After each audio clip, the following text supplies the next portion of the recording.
Muy bien, arrancamos. Te decía, Cristian, muchas gracias por la presentación. Saludos a todos los presentes. Gracias por estar, por participar, por acompañarnos.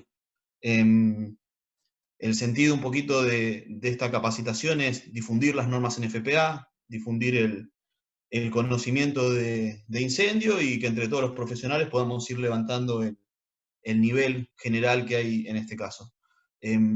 Hoy vamos a hablar un poquito de sistemas de rociadores automáticos. Les cuento un poquito cómo va a ser la presentación. Estos son los temas que vamos a tratar. Claramente es una norma muy grande, muy específica, muy técnica. Yo lo que voy a tratar de hacer es explicar un poquito la estructura de la norma para los que no la conocen.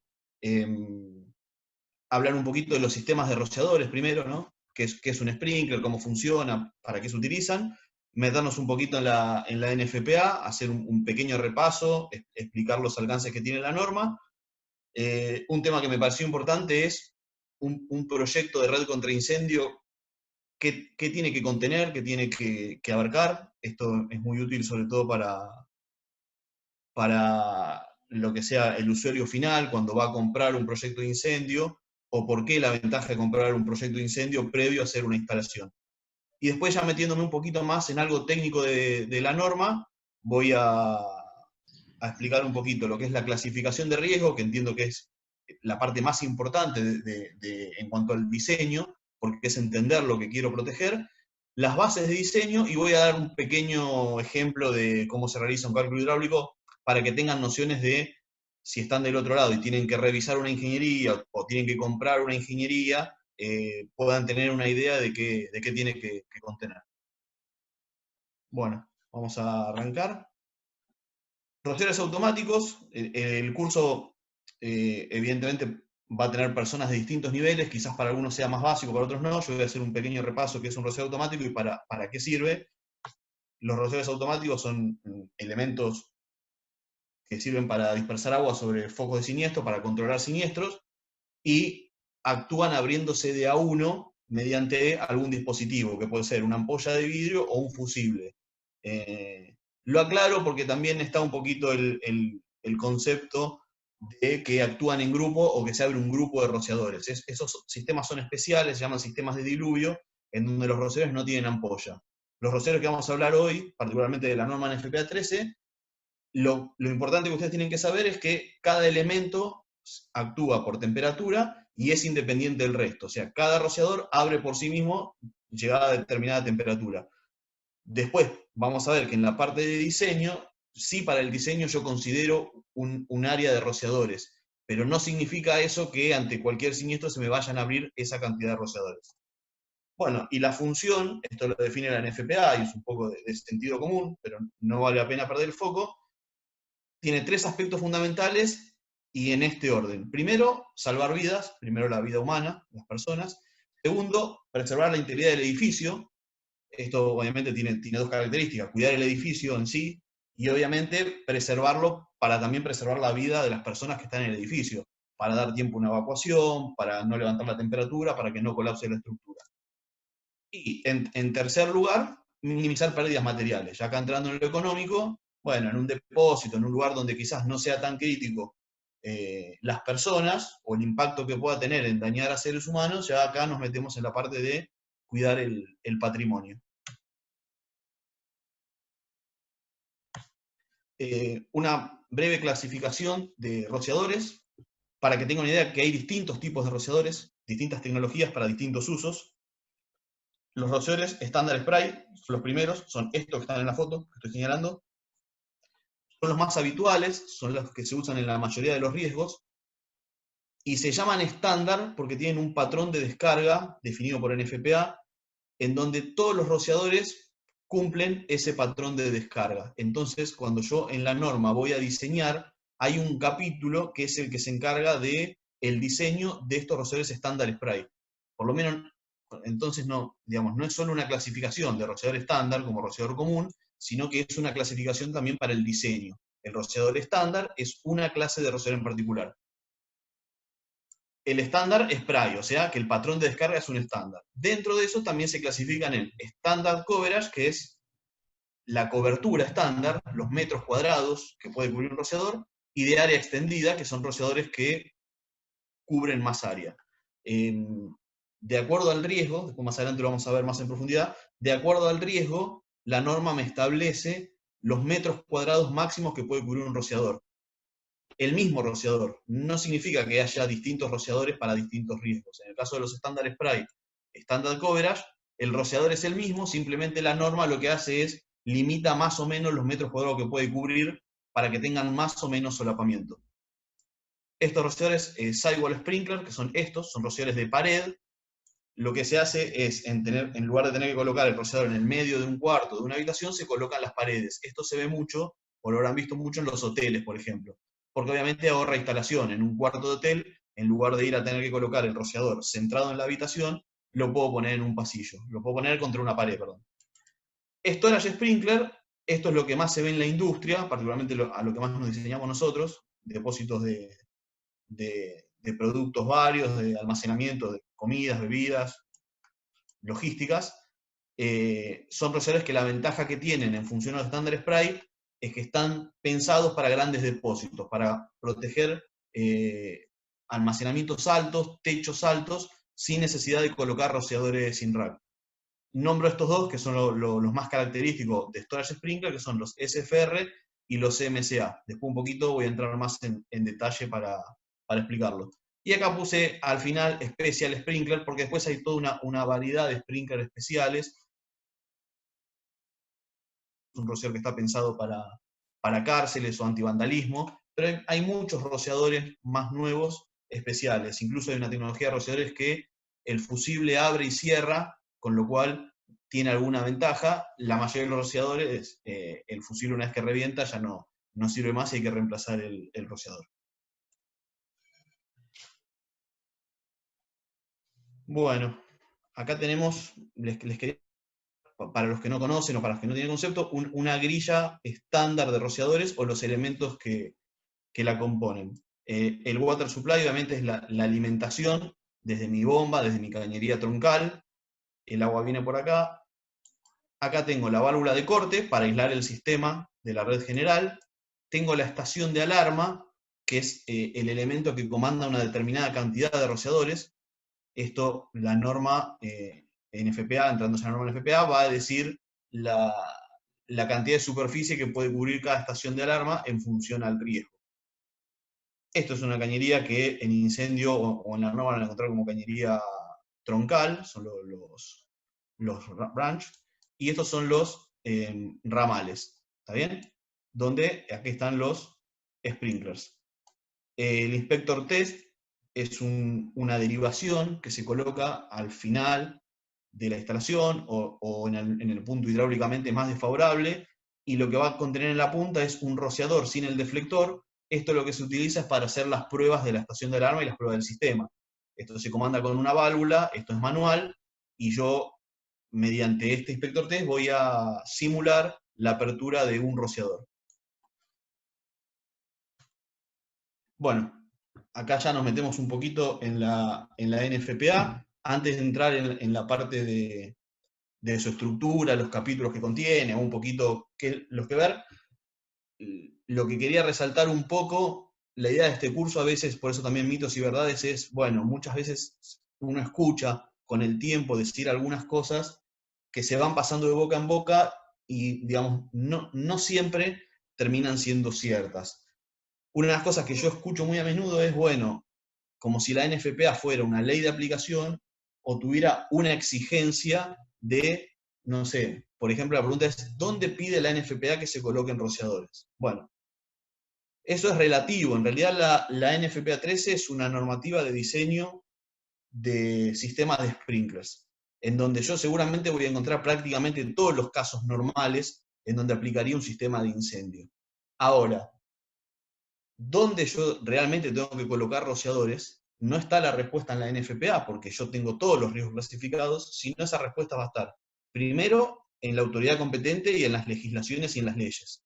En el caso nuestro, edificios de determinadas características, con sótanos, con determinada altura, con determinada cantidad de pisos, o depósitos con determinada cantidad de metros cuadrados, comienza la obligatoriedad de colocar rociadores. Después, obviamente, de lo que pida el piso, que es la ley, lo que haya que colocar, bueno, lo que el usuario quiera en el ámbito privado y de las empresas muchas veces es también lo que exija la compañía de seguro, en ese orden. La ley, la compañía de seguros y el usuario, pero no es la NFPA la que en definitiva va a decir dónde tengo que colocar los rociadores. Lo que sí me va a determinar la NFPA es cómo dimensionar esos rociadores. Ahí sí no cabe duda de que si yo tengo que proteger un depósito X, lo tengo que dimensionar en base a alguna normativa. Yo hoy voy a hablar de la NFPA, hay otras normativas para diseños, pero realmente en el mundo, para diseños de sistemas de extinción de agua, de rociadores automáticos, realmente las normas NFPA son las más utilizadas, la 13 particularmente. Entonces, bueno, en ese caso sí, cuando yo tengo definido que en un depósito tengo que colocar rociadores o algún sistema, ahí sí me puedo basar en esta norma, donde seguramente voy a encontrar o voy a poder encuadrar el riesgo. Muy bien.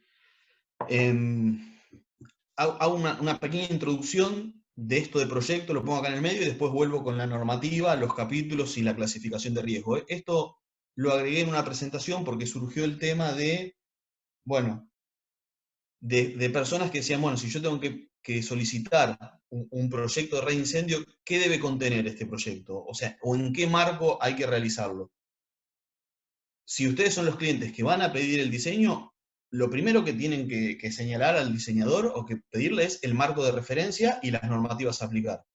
Si ustedes van a pedir un proyecto de acuerdo a NFPA, habrá que tomar los estándares de NFPA.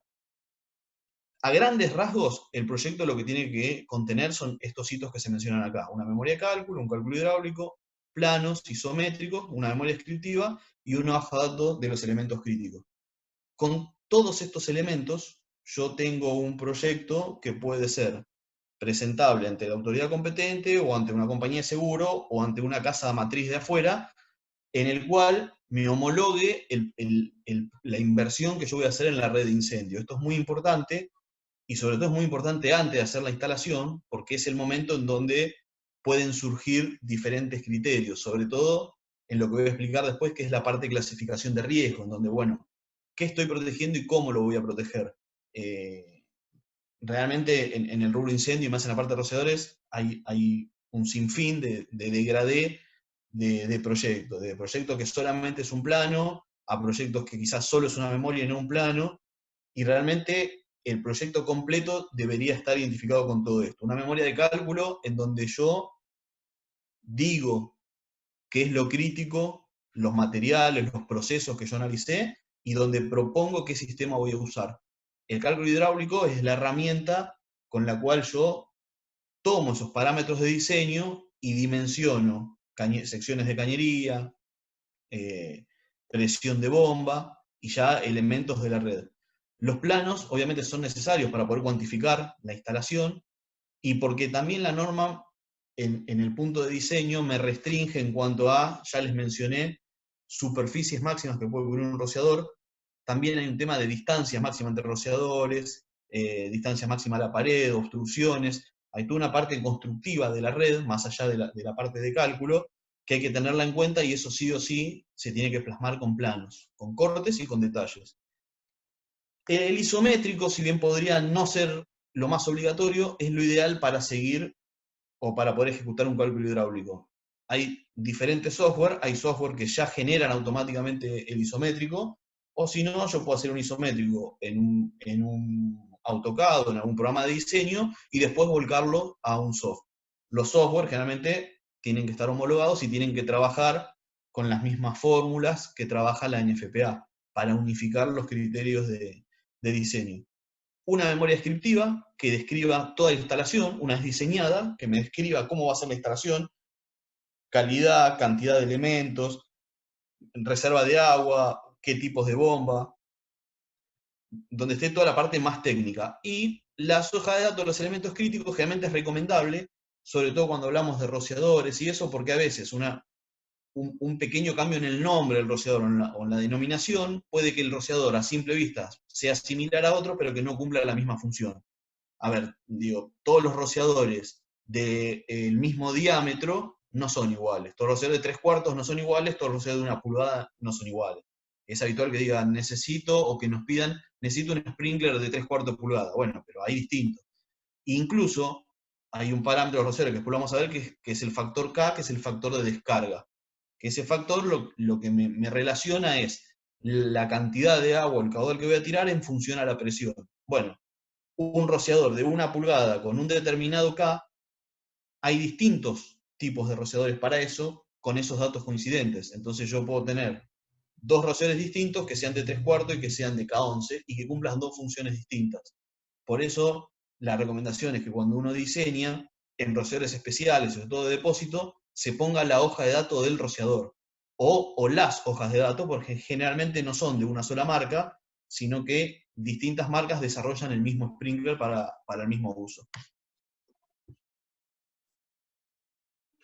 Bueno, acá ya empezamos un poquito en lo que yo considero que es lo más importante de un proyecto, de un diseño, e incluso una parte central de la NFPA, que es la parte de diseño. La NFPA tiene distintos capítulos donde en algunos lados habla de la parte de la instalación, la parte de materiales, clasifica los materiales que se pueden usar, los tipos de cañería, los tipos de válvula, y después está toda la parte de diseño. Yo creo que la parte más jugosa es un poco la parte de diseño, porque en definitiva es donde uno encuentra la mayor cantidad de equivocaciones y es lo que puede hacer que yo tenga un sistema mal diseñado y tenga un sistema que no sea confiable para el uso para el que va a proteger, que no sea adecuado para el riesgo.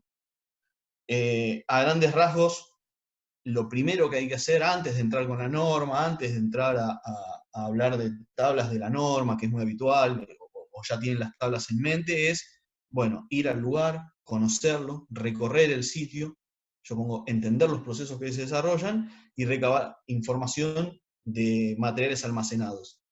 Esto que puede parecer una obviedad, es realmente, entiendo yo, la parte más importante cuando uno va a arrancar un proyecto.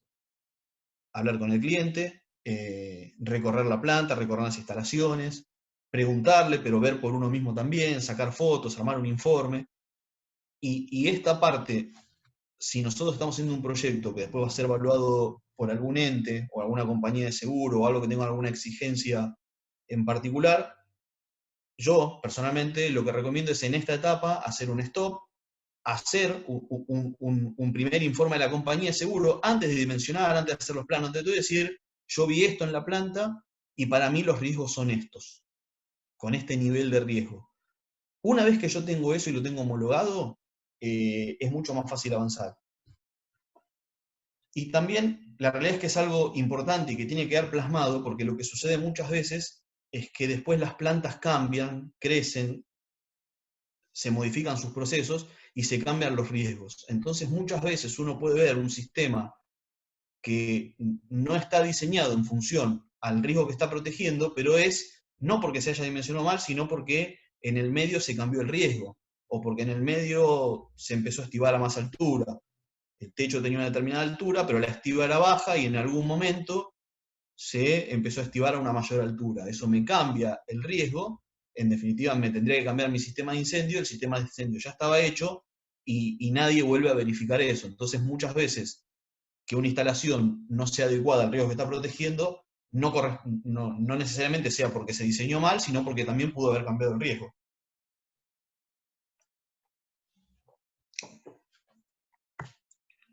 Bueno, en cuanto a clasificación de riesgos, me parece que para mí al menos lo más importante que se tiene que llevar de este curso es cómo la norma clasifica en dos grandes grupos los riesgos y después lo aplica a los sistemas que uno va a diseñar. Por un lado están las ocupaciones. Lo habrán escuchado nombrar los que están en incendio, light hazard, riesgo ordinario grupo 2, riesgo extra.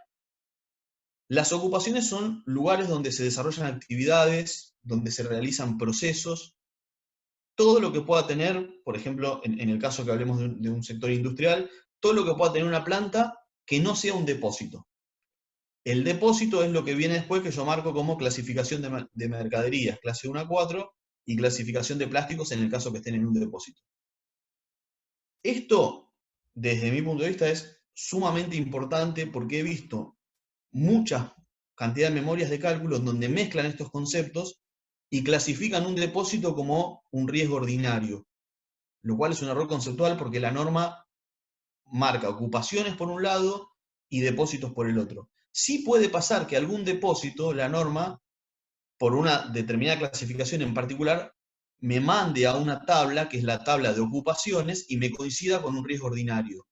Pero la ocupación riesgo ordinario, ahora vamos a ver ejemplos puntuales, es una ocupación como tal, como un lugar donde se desarrolla una actividad, donde hay personas, donde se produce un proceso de fabricación, o bueno, saliendo del ámbito industrial, donde puede ser un shopping, donde puede ser un restaurante, donde puede ser un área de asiento, donde puede ser un cine. Y por otro lado están los depósitos. Digo, puede haber en un shopping un depósito, pero hay que dividir las ocupaciones de los depósitos.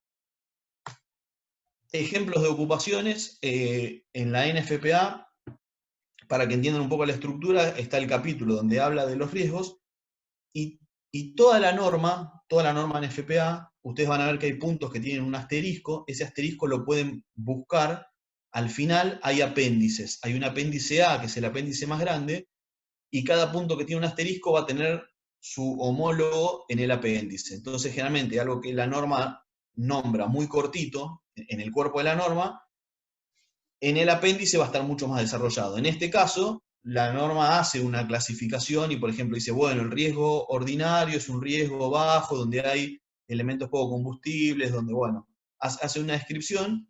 Cuando uno va al apéndice, hay muchas más de los que yo transcribí acá, ejemplos de cada uno. Con lo cual, en líneas generales, el riesgo que yo tengo que proteger, o encuentro el mismo, o puedo encontrar un equivalente para hacer una comparativa. Fíjense, el LH Slide Hazard, que es el riesgo ordinario, hablamos de clubes, hospitales, oficinas, centros educacionales, escuelas, universidades, la parte residencial. Igual la parte residencial ahora tiene una normativa especial, la NFPA la sacó, y la parte de restaurante, y fíjense que yo puse este ejemplo justamente para marcar una diferencia. La parte de restaurante, el área de los asientos, o sea, donde están las mesas, donde está la gente, donde está la circulación, es un riesgo liviano. Yo veo un riesgo ordinario y lo define como algo que tiene materiales un poco más combustibles o de propagación de incendio un poco más rápido, hace una descripción teórica, y me da de vuelta en el apéndice todos los ejemplos del riesgo ordinario 1. Estacionamientos de vehículos, ¿no? Fábricas de bebida. La fábrica de bebida, la parte de fabricación, no la parte de depósito. Bueno, proceso de productos lácteos, producción de vidrios. Restaurante, área de servicios. Entonces, fíjense, si yo voy a un restaurante, ya, mismo por la norma, ya tengo dos criterios. La parte de servicios sería la parte de cocina, la parte donde yo puedo tener más riesgo o más elementos, lo define como un riesgo ordinario. La parte de asientos como un riesgo ligero. ¿En qué me cambia esto? Bueno, que me va a pedir distintas cantidades de agua, distintas densidades, puede ser que pida distintos tiempos, distinto espaciamiento entre rociadores que cubran más o menos metros cuadrados. Entonces es importante, y vuelvo a lo mismo, a decir, bueno, hacer la clasificación correcta del riesgo, ¿verdad? Riesgo ordinario 2, instalaciones agropecuarias, establos, caballerizas, molinos cerealeros, que acá en el país tenemos muchos, destilerías, muelles y embarcaciones, fábrica de neumáticos. Hago otro stop acá. Fábrica de neumáticos, la parte de fabricación, ¿correcto? Donde yo puedo tener vulcanizado, donde puedo tener la parte de armado de la cubierta, más que la parte de vulcanizado, la parte de armado de cubierta, la parte de trabajo en frío. En riesgos extra hazard 1, que es la columna que le sigue, perdón, es esta columna, fíjense que acá tengo el vulcanizado de gomas. No es ordinario 2, es extra hazard 1. ¿Está bien? Entonces yo ya en una fábrica de cubiertas tengo dos clasificaciones de riesgo. Y después, aparte, la parte de depósito, que para la parte de cubiertas es todo un tema y es uno de los riesgos más demandantes que tiene esta NFPA 13. Y bueno, algún ejemplo de riesgo extra hazard 2, saturación de asfalto, procesamiento de plástico, limpieza de solventes.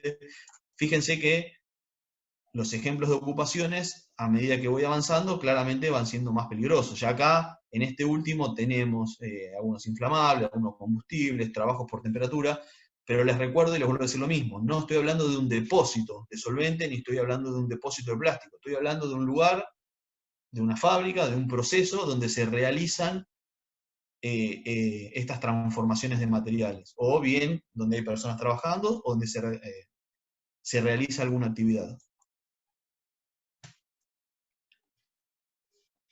Ejemplos de mercancías. Esto ya es hablando de depósitos. ¿Está bien?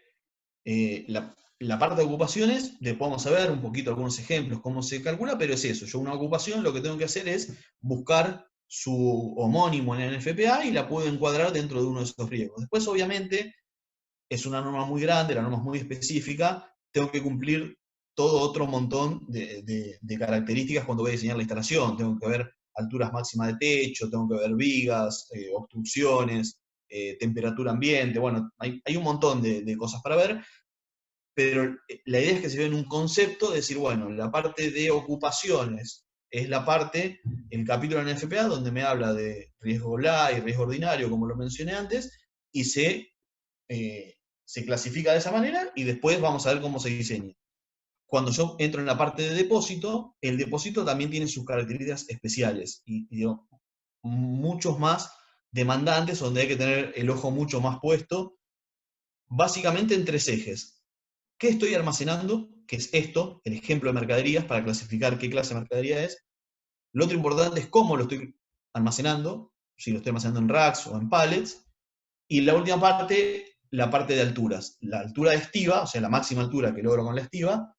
Y después la forma constructiva del depósito es muy importante. Altura de techo y pendiente. Eso es muy importante para ver y para seleccionar la clase de rociador a utilizar. Lo mismo, acá clase 1 a 4, donde 1 es la menor y clase 4 es la mayor, y yo en cada una de estas clases, en la NFPA, si bien también lo define por la cantidad de combustible que tiene, por la velocidad de propagación o por el porcentaje de plástico, de vuelta, están casi todos los ejemplos. Si uno va al apéndice, puede encontrar seguramente lo que uno tiene que clasificar. Fíjense, clase 1, electrodomésticos grandes no empacados, y le hago la aclaración porque después más adelante, de golpe yo puedo tener una heladera, al no estar empacada, es simplemente chapa, con algún porcentaje de plástico, pero con un montón de elementos. Si después está envuelta en poliuretano o si está envuelta en cartón, bueno, ya cambia el riesgo. Cemento en bolsas, café enlatado, fíjense que la clase 1 son elementos, pinturas base agua, son elementos de poca combustibilidad o de combustibilidad lenta. A medida que voy avanzando hacia la derecha, clase 2, clase 3 y clase 4, voy incrementando el riesgo. Clase 2, electrodomésticos grandes en caja de cartón corrugado, fertilizante en bolsas. Clase 3, granos en caja de cartón, muebles de madera.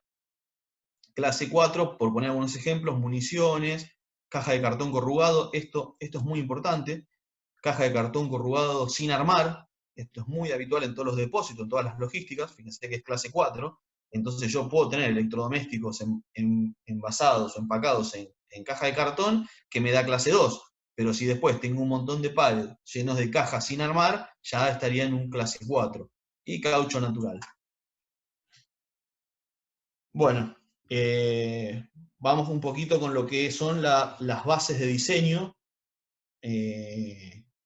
La idea, les repito, es que se lleven un concepto general de lo que es el diseño.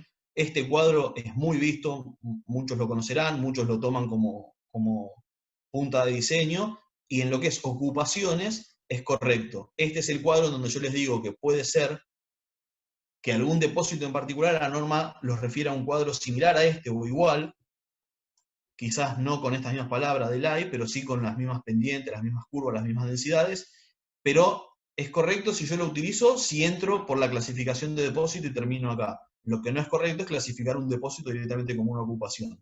Pero bueno, ya habiendo aclarado eso, en este caso lo que yo hago es, tengo las distintas curvas, las llaman FPA, en realidad son rectas,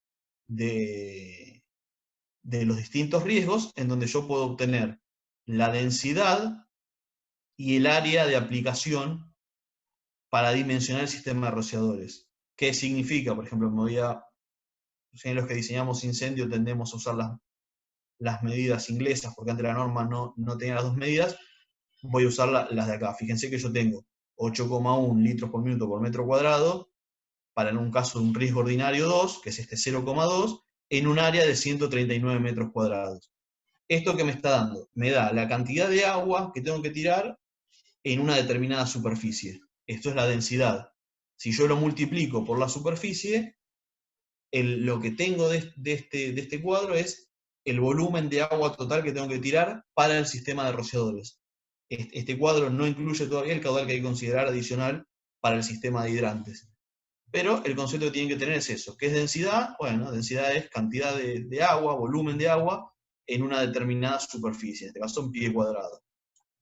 Al tomar 1500 pies cuadrados, que es un área, yo lo que obtengo de esto, ahora después les voy a pasar las fórmulas, es el volumen de agua que necesito.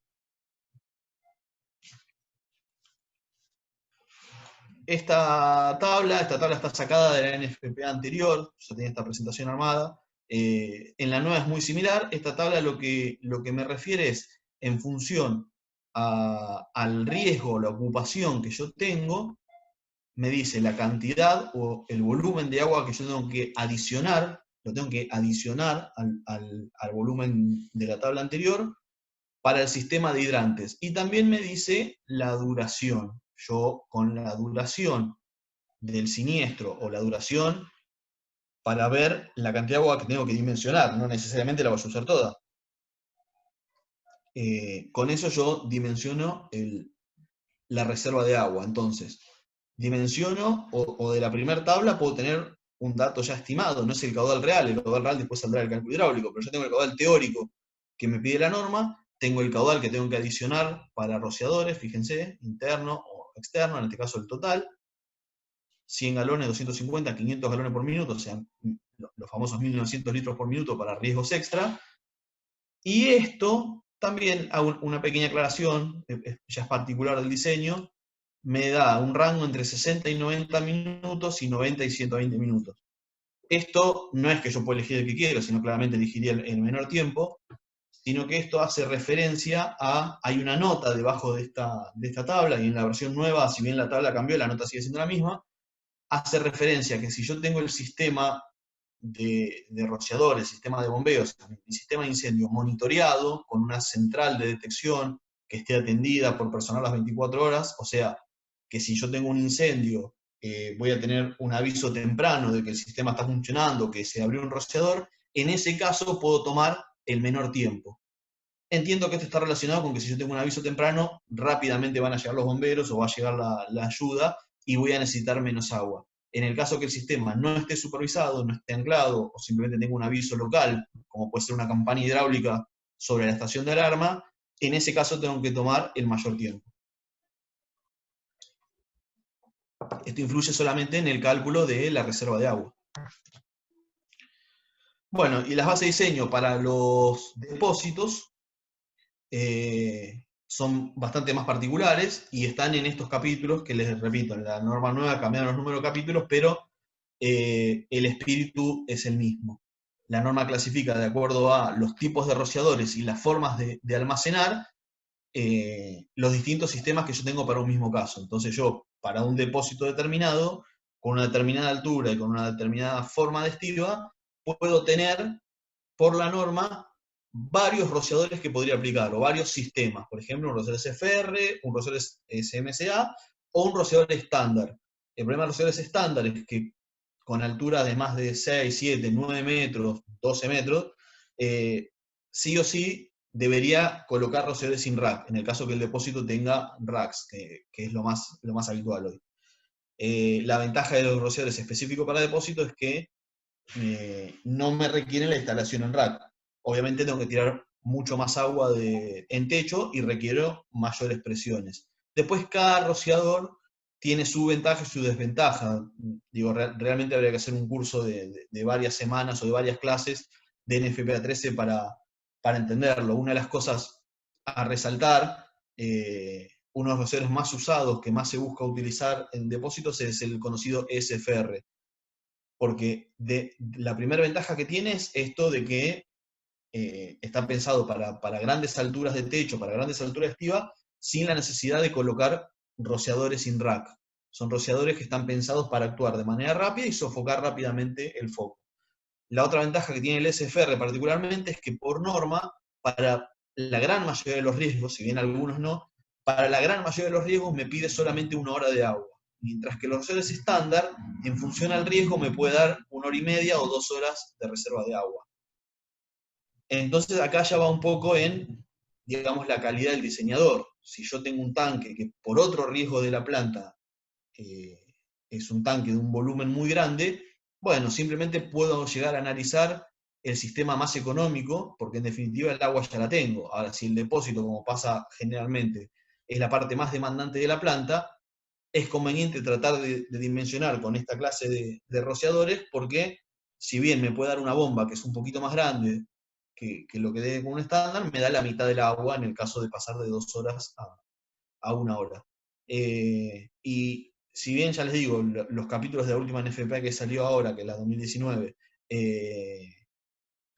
cambiaron un poquito el orden, el concepto es lo mismo. Yo tengo que saber qué tengo almacenado y sobre todo cómo lo tengo almacenado y qué rociador voy a usar, y ahí tengo que, bueno, barrer todos los distintos sistemas que yo pueda instalar. Una buena práctica para mí es simular o predimensionar con todos los sistemas y ver cada sistema qué bomba me da, qué tanque me da, qué instalación groseramente me va a dar, y con eso puedo hacer una evaluación técnico-económica en función a qué sistema me conviene. ¿Está bien? Y después, aparte de la clasificación esta de depósitos de mercaderías de clase 1 a 4, en la norma hay capítulos para otra clase de mercadería que no entra dentro de esa clasificación. Marco estos porque son bastante importantes y son muy comunes en la industria. Depósito de cubiertas, depósito de rollo de papel, componentes plástico de motor, almacenamiento de algodón.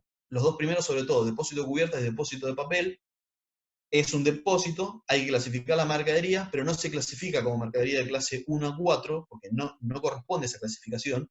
Digo, he visto que como la clase 4 es la de mayor riesgo, un depósito de cubiertas clasificado como mercadería clase 4. En realidad hay un capítulo aparte para depósito de cubiertas, donde, como les mencioné en su momento, es uno de los mayores riesgos, por lo menos para la norma, en cuanto a la instalación que hay que colocar. Así yo ponga rociadores SFR, me pide 1 o 2 horas de agua, o hasta 3 horas de agua, y realmente es un capítulo muy exigente.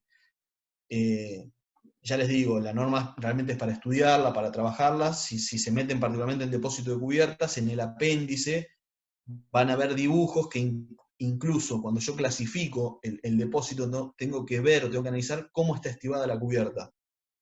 En función a cómo está estivada la cubierta, tengo diferentes criterios de diseño o diferentes peligrosidades. Si la cubierta está puesta parada, si está puesta de costado, si está entrelazada. En eso es muy importante que vean los anexos, el anexo A de la norma, que no se queden solamente con el párrafo, sino que hay que ir al final de la norma a buscar el apéndice porque nutre mucho. Y después, bueno, no lo mencioné en su momento, cuando yo arranqué, que puse que es la NFPA, pegué 2 fotos, una decía handbook. Las NFPA está la norma tradicional, que es todo el cuerpo de la norma y los apéndices, y después venden un handbook, que es una edición ampliada de la norma, en donde, aparte del apéndice, hay comentarios, hay preguntas, FAQ, las famosas preguntas y respuestas más frecuentes, hay muchas fotos, hay ejemplos de depósito, es algo bastante más desarrollado que quizás no para un usuario final, pero sí para un diseñador. Es bueno que puedan tener acceso a los handbooks y leer los capítulos enteros, para ir generando el concepto general del diseño.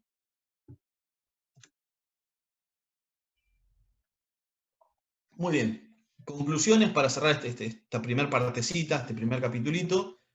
Para dimensionar un sistema de sprinkler, ¿qué necesito? En definitiva, de eso se trata la capacitación. Sistema de rociadores, ya más o menos vimos qué es un rociador, para qué se utiliza. Bueno, y para dimensionar un sistema de sprinkler, ¿qué necesito? Bueno, un poquito lo que estuve explicando. Establecer procesos de la planta, es fundamental que conozcan qué hace el lugar que van a proteger.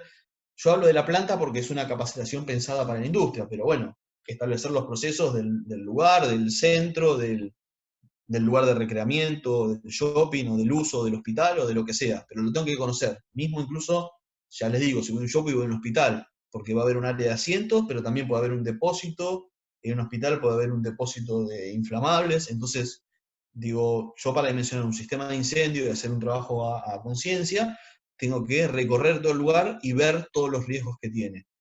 Identificar mercaderías que se estiban, esto es particularmente para los depósitos, la realidad es que en todos lados termina habiendo, aunque sea un pequeño depósito, un gran depósito, porque hasta un supermercado, los habituales que concurrimos nosotros, tiene una parte de atrás donde tiene un depósito, que después por la altura se pueda clasificar de una manera o de otra, es otro tema, pero tiene un depósito y uno debería ver qué mercaderías tienen y cómo se clasifican. Con esos datos clasificar los riesgos, que es un poquito lo que explicamos, definir el criterio de protección a adoptar, esto que yo le decía, para un determinado riesgo puede haber distintos criterios válidos por norma, yo como diseñador tengo que buscar el mejor, si técnicamente son iguales, se buscará el más económico, definir el caudal de la bomba en función del riesgo más demandante, determinar la dimensión del tanque también en función al más demandante, y acá hago una aclaración un poco técnica, pero no siempre el sector más demandante para dimensionar la bomba es el sector más demandante para dimensionar el tanque, paradójicamente. Por eso hay que analizar todos los riesgos de la planta y para cada riesgo dimensionar tanque y bomba, porque yo puedo tener un riesgo que me dimensione una bomba grande, pero como ese riesgo con esa razón me pide 1 hora de agua, me da un volumen de agua. Y quizás haya otro riesgo que me da una bomba un poco menor, pero ese rociador me pide 2 horas de agua y me pide más tanque. Entonces, en este caso, debería ser cruzado. La bomba saldría de uno de los riesgos y el tanque de otro. Por eso hago mucho hincapié en esto de hacer un proyecto y ver y masticar toda esta información de antemano antes de directamente empezar a tirar cálculo hidráulico, planillas de cálculo. Digo, hay todo un trabajo que hacer antes de trabajar con un software, que después el software es como en todas las disciplinas, el software es simplemente una herramienta que, que da más facilidad de trabajo, que da mejor respuesta, pero lo más importante es la parte de criterio del diseñador, ¿no? Bueno, y una vez que yo tengo toda esta información, sí, realizar los planos y los cálculos de todos los sectores, por más que yo en principio haga el cálculo del sector más demandante y me determine la presión que requiero de la bomba, el resto de los sectores de menor demanda, lo ideal en un proyecto completo es también ejecutar los cálculos hidráulicos para dimensionar las secciones de todas las cañerías del sistema y no solamente la del sector más demandante. Bueno, esta primera parte fue esta parte de diseño y después tengo un ejemplo de cálculo hidráulico con un software que utilizamos particularmente nosotros, son todos similares, porque la idea es que ustedes se puedan llevar, aunque sea una noción, una idea de cómo es un cálculo hidráulico, qué ver en un cálculo hidráulico. Quizás no sea la idea que ustedes acá lo aprendan a hacer, yo les voy a dar lo principal si ustedes quisieran arrancar en el diseño, pero sí, por lo menos si ustedes reciben una memoria de cálculo, si están en un cuerpo de bomberos, si están en una compañía de seguro, si son licenciados, trabajan en alguna empresa o en un departamento de ingeniería, y ustedes reciben un cálculo hidráulico, aunque sea que ustedes aprendan a ver los 3 o 4 tips que tienen que ver en el cálculo, como para determinar si es correcto o no. Si les parece, podemos hacer acá un pequeño parate, y si hay alguna consulta respecto a los rociadores y eso, la vamos viendo ahora. ¿Te parece, Cristian? Sí, Damián, perfecto, hasta ahora bárbaro. Sí, tenemos un par de preguntas, hasta ahora venimos excelente. También les quería avisar que estamos transmitiendo por Windows, por Facebook Live, perdón, esta misma conferencia, así todos tienen acceso. Queríamos agradecer a todas las personas que se han anotado y que son parte de esta presentación, que tenemos gente, por supuesto, de Argentina, de Brasil, de Chile, Colombia, Costa Rica, Ecuador, México, Paraguay, Perú, Uruguay y Venezuela. Nos están mirando desde todos esos países, así que un saludo a todos ellos y gracias por estar. Y por supuesto, Damián, te voy a transmitir las dos preguntas que nos hicieron. La primera es de Gonzalo, que nos comenta y además nos pregunta lo siguiente. Nos dice, los ESFR son muy útiles, pero si no se respetan las columnas en la separación entre estiguas, lamentablemente debería colocar rociadores sin rack. Y la pregunta dice, ¿qué dice la nueva norma 13 sobre almacenamiento de materiales que en su embalaje contienen tergopol?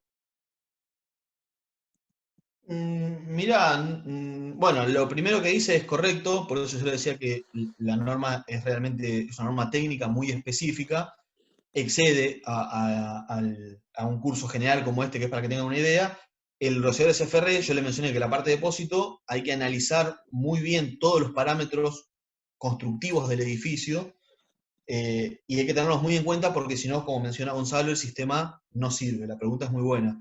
Dentro de esas cosas que hay que mirar está el tema de los aísles, la norma en inglés lo llama aísle, que son los pasillos de separación entre cargas, si tiene hasta 1,20 m, si tiene 1,20 m a 2,40 m, para que estos rosales sirvan. Si no es correcto, hay que colocar rosales sin rack. Hay otros parámetros, a ver, que yo no mencioné, hay alturas de viga, hay obstrucciones, hay pendientes de techo, los rosales SFR no se pueden colocar en techos que tengan pendientes mayores del 16%, digo, ahí hay un montón de cosas para mirar. La idea es que ustedes tengan el concepto general de que el SFR o el otro que también es muy bueno para depósitos, el CMCA, que es Control Mode Specific Application, son rociadores muy buenos para depósito, pero tienen que estar muy bien dimensionados y tienen que estar muy bien cuidado toda la parte constructiva y toda la parte de cómo yo tengo la estiva y cómo la consideré, porque si no, sí, lo que me puede pasar es que tenga un sistema que no sea eficiente. ¿Y cuál era, Cristian, la segunda parte de la pregunta? Ya te digo, Damián, la segunda parte era, ¿qué dice Ah, la la...? parte del telgopor, sí. Exacto. Mirá, la verdad que no recuerdo la memoria, no tengo registrado que haya un cambio en cuanto a la cantidad de telgopor. Lo que me acuerdo sí de la norma, que el telgopor está clasificado como grupo A de plástico, y el riesgo 4, clase 4, es el mayor riesgo cuando yo clasifico las mercaderías de clase 1 a 4. El pasaje de clase 4 a plástico, si yo no me equivoco, hablaba de un porcentaje máximo de volumen y de peso de plástico en relación al resto de la mercadería. Entonces, yo tengo una mercadería que la clasifico como clase 4. Hasta un determinado porcentaje en volumen y en peso de plástico la puedo considerar clase 4. Cuando la paso de esa cantidad de volumen, ya lo tengo que considerar como un grupo A de plásticos, ¿está bien? Dentro del grupo A de plásticos está el poliuretano. El poliuretano, el telvapor, básicamente lo que tiene es que está expandido. Entonces ahí la norma, ya metiendo más en la parte de plásticos, me habla de plásticos expandidos, no expandidos, me habla de plásticos expuestos, y plásticos no expuestos. Acá hago una mini aclaración porque está bueno, porque en el caso de los plásticos, cuando están expuestos, terminan siendo más peligrosos o piden más requerimientos que cuando no están expuestos. Y uno puede decir, pero ¿cómo puede ser? Si el plástico lo tengo envuelto en cartón, le estoy sumando la carga de fuego del cartón, pero para la norma es un riesgo menor, quizás pueda parecer un poco, o al menos yo cuando me inicié como diseñador, me parecía un poco controvertido, porque le estoy sumando carga. Bueno, eso en un momento me explicaron que en realidad en el caso de los plásticos, el problema de los plásticos es que cuando funden, cuando son sometidos a altas temperaturas, se fluidifican, empiezan a chorrear y generan lagos de plástico, que es en definitiva lo que lo hace tan peligroso, porque empieza a prender todo para abajo. En ese caso particular, ¿por qué es más beneficioso que el plástico esté envuelto en caja de cartón? Porque ni bien empieza a actuar el sistema de rociadores, la caja de cartón se moja y empieza a ser de barrera para que los plásticos de abajo no se derritan y no me genere un efecto en cadena. Digo, esto lo cuento como detalle porque es algo que a mí en su momento me había llamado la atención. Pero lo mismo, el tema de los tergopoles está en la norma. Yo no tengo registrado que haya habido un cambio con la última norma de la NFPA. Sí sé que el tema plásticos es muy puntual y es bastante complicado porque tiene unas tablas que no son fáciles de entender en cuanto a esto. Tengo que tener muy claro qué es un plástico expandido, qué es un plástico no expandido, qué es un plástico expuesto, qué es que no esté expuesto. Después, obviamente, las características de siempre, la altura estiva, la forma y todo, y me da las clasificaciones. Bien, bien, Damián, perfecto. Otra pregunta de Sebastián González de Concepción, Chile. Pregunta, ¿cómo calculo la cantidad de rociadores para un tanque de almacenamiento de hidrógeno? El tanque de almacenamiento de hidrógenos no, en principio no estaría cubierto por la NFPA 13.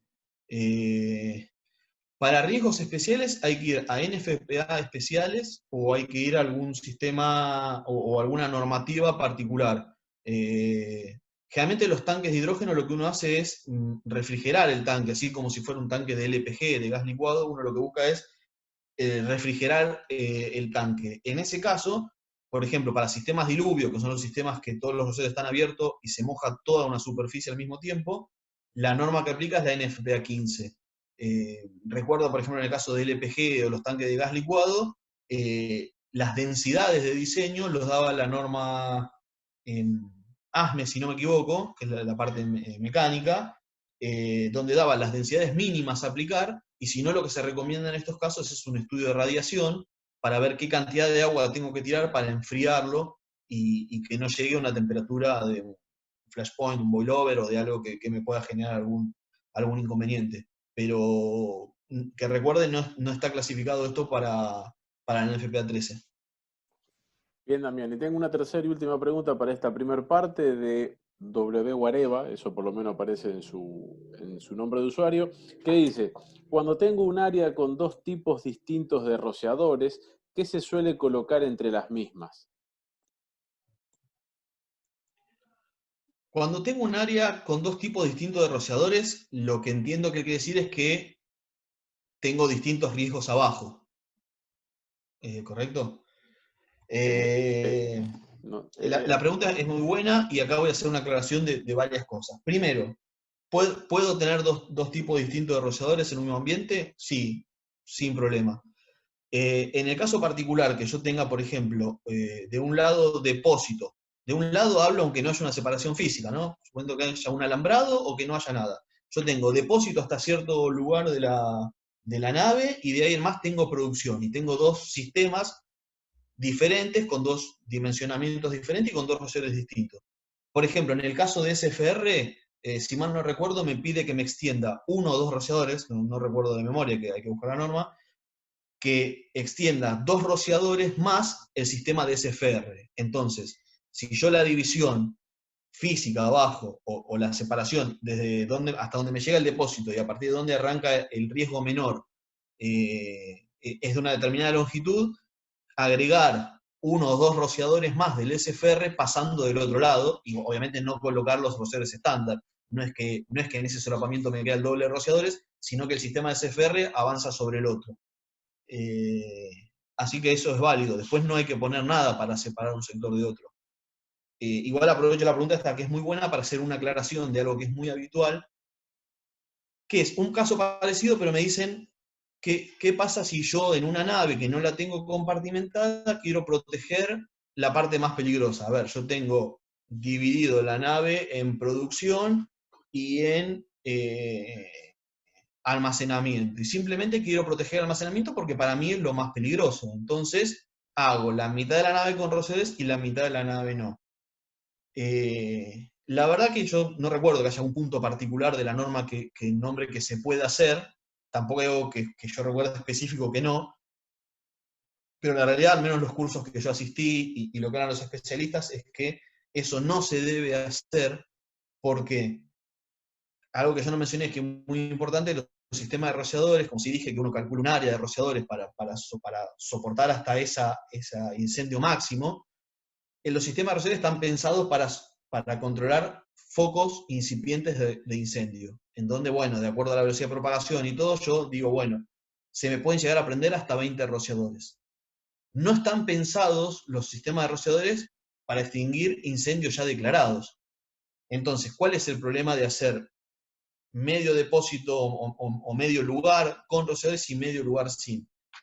Que si yo tengo el problema de que me empieza un siniestro del lado que no tiene rociadores y ese siniestro crece en superficie, cuando ese siniestro entra a la parte que sí está protegida con rociadores, ese sistema de rociadores no va a funcionar.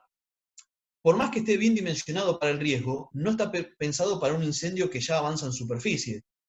¿Me explico? Si hay 20, 30, 40 metros lineales de incendio entrando a un área con rociadores, claramente el sistema no va a funcionar. El sistema de rociadores está pensado para los focos incipientes, con lo cual ese sí me parece un error conceptual bastante grave de, en una nave abierta sin ninguna división, poner un lugar con rociadores sí y el otro nada. Si el otro lugar es de menos riesgo y yo coloco un sistema de rociadores correspondiente a ese menor riesgo, no hay problema, es la pregunta que entiendo. Y tengo dos sistemas de rociadores conviviendo en un área en común. Si yo tengo dos áreas de incendio totalmente separadas, con paredes cortafuego, y uno la protejo con rociadores y la otra no, en algún punto también es aceptable, porque el incendio quedaría confinada en su área de incendio y no pasaría al otro por las paredes cortafuego.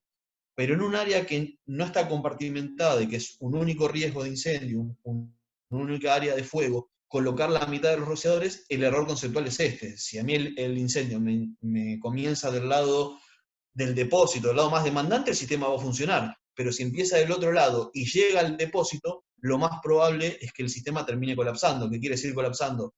Que habrán más rociadores de los que yo tengo calculado.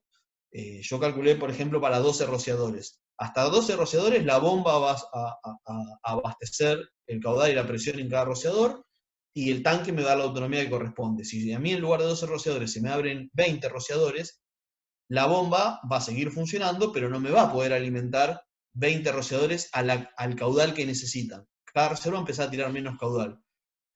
En principio, si tira menos caudal, lo que puede pasar es que con ese caudal menor no llegue a sofocar el incendio, el foco de abajo, y el incendio se me empieza a propagar. Y obviamente es un efecto en cadena. Se me propaga, se me abren más rociadores, y termino en un depósito con todos los rociadores abiertos, saliendo muy poquito caudal de cada rociador y no controlando nada.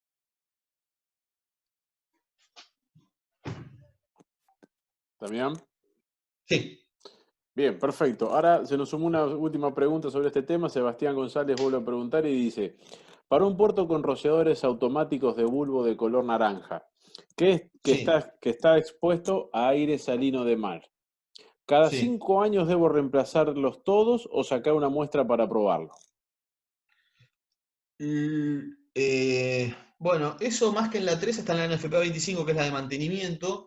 Lo que la norma hace mucho hincapié es que lo que hay que hacer es una inspección visual de cómo está el rociador, y en el caso que no está en buen estado, sacar una muestra y mandarlo a testear. En el caso de mar, seguramente, una prueba visual, ¿por qué? Si yo ya lo veo que está verde, si yo veo que tiene corrosión, que la ampolla está cristalizada o que está cubierta de salitre, eso lo que me puede hacer es que me varíe la temperatura a la que estalla el bulbo, o incluso que si estalla el bulbo no salga el tapón.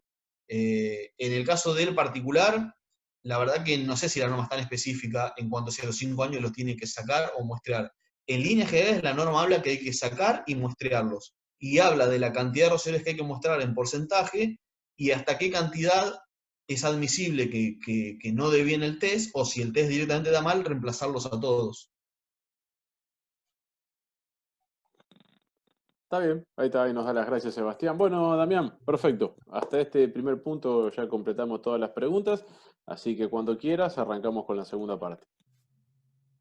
Bueno, bárbaro. Continuamos con la parte de cálculo hidráulico. Esta parte es un poquito más corta que la anterior. Ya les digo, simplemente para que los que quizás no están tanto en la parte de diseño tengan idea de qué es el famoso cálculo hidráulico, qué hay que tener en cuenta para ejecutarlo, y bueno, y un poquito, si bien está hecho con el software que utilizamos nosotros, los softwares son todos parecidos, y hay 2 o 3 puntos que uno tiene que chequear que esté dando bien para ver si el cálculo hidráulico está hecho correctamente.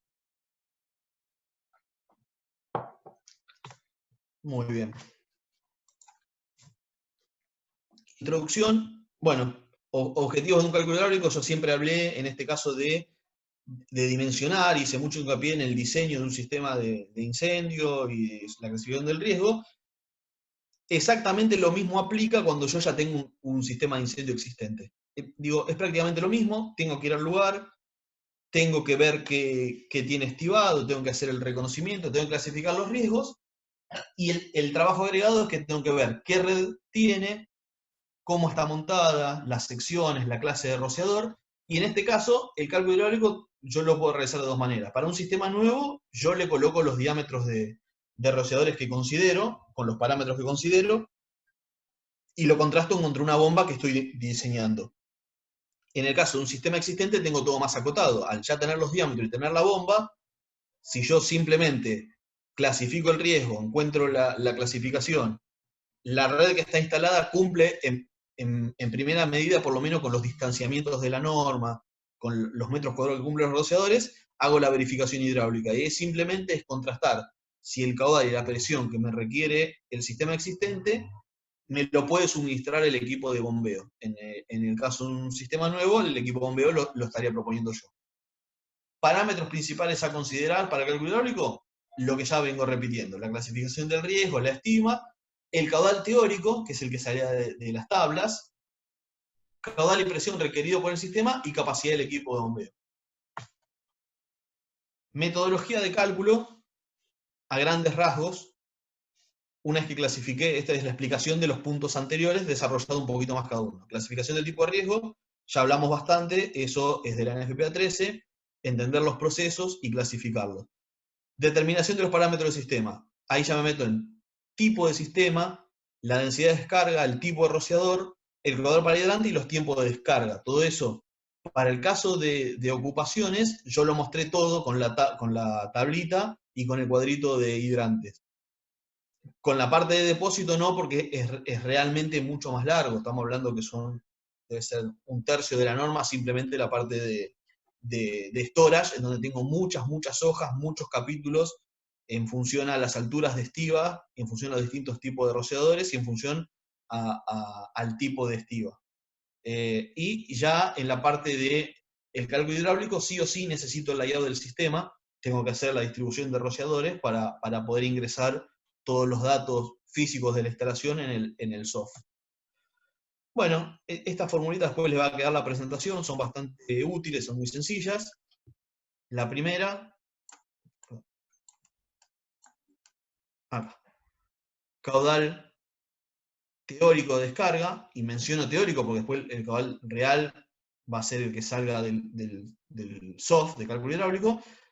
Este caudal teórico, ¿qué es? Lo que yo le mencionaba, es la suma del caudal para rociadores, que es la densidad por el área de cálculo, más el caudal para hidrantes que salía de la tablita en función a si el riesgo era ordinario, ligero o peligroso. Bueno, me daba distintas caudales para hidrantes. Esto, para que tengan una noción, por lo menos, yo siempre hablé de área de cálculo, pero ahora ya me meto en la distribución de rociadores. Yo una vez que tomo el plano, ejecuto un layout de planta, por lo menos en primera instancia, y hago una distribución de rociadores respetando los otros capítulos de la norma que no vimos, que son justamente los que hablan de, en función al riesgo que tengo y al rociador que seleccioné, cómo tiene que ser la geometría de la instalación, a cuánto tiene que estar el rociador del techo, qué superficie cubre, qué área máxima, cuál es el distanciamiento mínimo entre rociadores, la distancia máxima y mínima de la pared, las obstrucciones. Bueno, una vez que resuelvo todo eso, voy a tener que cada rociador cubre una determinada área. Entonces, si yo hago el área de cálculo que me da la norma, en ese caso recuerden que yo tomé un ejemplo ordinario 2, que eran 1500 pi cuadrados, dividido lo que cubre cada rociador, ahí ya tengo el primer dato importante, que es, bueno, ¿cuántos rociadores van a estar en mi área de cálculo? Y esto es lo que yo les comencé explicando un poquito, que acá viene a veces el error un poco popular en decir, no, los rociadores actúan por grupos.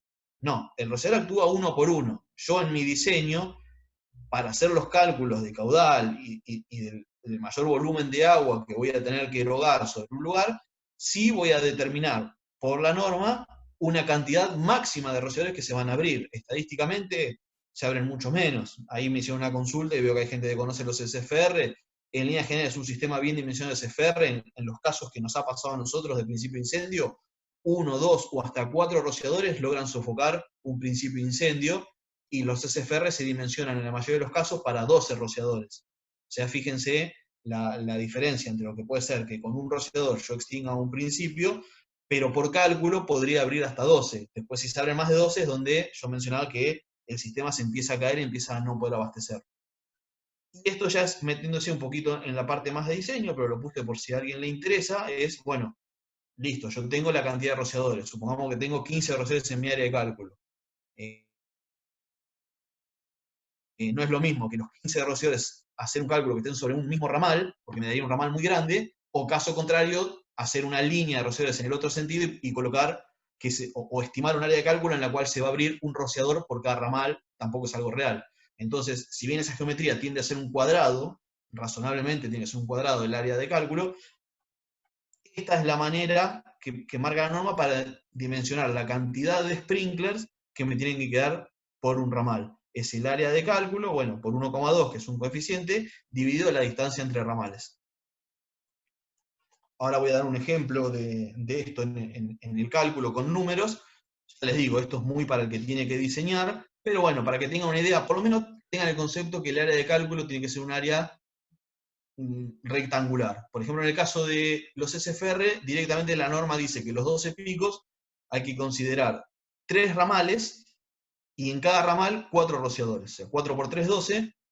Tengo que considerar 4 rociadores sobre un ramal y hacer el cálculo para 3 ramales adyacentes, los 3 ramales hidráulicamente más desfavorables. Bueno, datos necesarios antes de utilizar el soft, ya lo hablamos, los parámetros de diseño, el isométrico de la instalación, es bueno tenerlo porque toda la parte geométrica, si yo la resuelvo en un isométrico, ¿qué ventaja tengo? Que tengo todas las cotas de altura, porque yo en definitiva, para la utilización de los soft, lo que tengo que hacer es plasmar toda la parte física de la instalación para que el programa pueda ejecutar los cálculos y calcular las pérdidas de carga que voy a tener entre cañerías. Entonces ahí no solo es importante el diámetro de la cañería, sino la distancia que hay entre puntos y las alturas. Y las diferencias de altura, no solo la diferencia de altura por la pérdida de carga que tenga por los metros de cañería, sino también por un tema de gravedad y de altura, de pérdida de presión gravimétrica. Dato del equipo de bombeo, si es un equipo de bombeo existente, si no, lo que yo voy a dimensionar justamente es el sistema de bombeo y la clase de sprinkler a utilizar. Sobre todo para el cálculo, ya hablando del cálculo en sí, no tan importante la clase de sprinkler, porque eso yo lo definí como un parámetro de diseño, pero sí el factor de descarga, el K del rociador. Eso es muy importante porque si yo, por un lado, al software le voy a decir qué caudal yo necesito que salga de ahí, con el dato del K, del rociador, lo que el software va a hacer es decir, bueno, qué presión, lo traduce a qué presión necesito en cada rociador, y en función a eso, al rociador más demandante y la presión que necesito, empieza a hacer el cálculo hacia la bomba, le va sumando las pérdidas de carga y los caudales de los otros rociadores, más las pérdidas de carga de todo el sistema, hasta llegar a la bomba con un caudal y una presión requerida en el sistema. Bueno, fíjense, tomé el mismo ejemplo de cálculo, lo hice obviamente para un riesgo de ocupación, que es mucho más sencillo que analizar un depósito, en este caso un ordinario 2, acuérdense en las tablitas que había varios ejemplos de ordinario 2, cualquiera de esos, y tomo una densidad intermedia de la curva, tomo, fíjense acá, 0,18 en 2500, fíjense que es este dato, 0,18 en 2500, el caudal para hidrantes. Si vuelven la presentación para atrás, van a ver que en la parte de riesgo ordinario me pedía 250 galones para hidrantes. Entonces, tengo un caudal teórico, acuérdense que dijimos, la densidad por el área más el caudal de hidrantes. 0,18 por 2500 más 250, eso me da 700 galones. Es decir, en principio, yo con los pocos conocimientos que tengo, ya puedo saber que para un riesgo ordinario 2 necesito una bomba de al menos 700 galones por minuto. Después hay excedentes, el cálculo real por soft termina siendo un poquito más grande, por la diferencia, por la pérdida de carga que hay entre rociadores, siempre el caudal real termina siendo más grande que el teórico, pero yo ya con esto tengo un primer dato. Área de cobertura por sprinkler, yo le puse 105, porque yo simulé que hice una instalación geométrica que cumple con el FPA y que cada rociador cubre 105 pies cuadrados. Bueno, los 2500 de área dividido los 105 me da 24 rociadores, aplicando la formulita de la hoja anterior, y aplicando la fórmula de cantidad de sprinkler por ramales me da 6 sprinkler por ramal. ¿Qué significa esto? 6 sprinkler por ramal, tengo que abrir 24, tengo que tomar 4 ramales. Entonces mi área de cálculo va a ser 4 ramales de 6 sprinkler cada uno. Fíjense que lo que estoy buscando acá en el isométrico son 6 sprinkler que hay en 4 ramales. Esto es una representación de un isométrico muy básico, un sistema de rociadores, un colector principal, contracolector, los ramales, los triangulitos son los rociadores, acá tenemos la estación de alarma, este es el punto donde se conecta, este es el punto donde se conecta con la cañería troncal, los metros de cañería troncal hasta llegar a la sala de bombas. O sea, el cálculo hidráulico correcto es completo, desde el rociador más demandante hasta la sala de bombas, para verificar que la bomba que existe o que la bomba que estoy proponiendo sea capaz de cumplir los requerimientos del sistema. Bueno, esto lo expliqué cuando di la NFPA 20 hace algunas semanas, lo traje y lo tengo en esta porque es importante. La mayoría de los software lo que me piden cuando yo ingreso el dato del equipo bombeo, me piden 2 puntos característicos.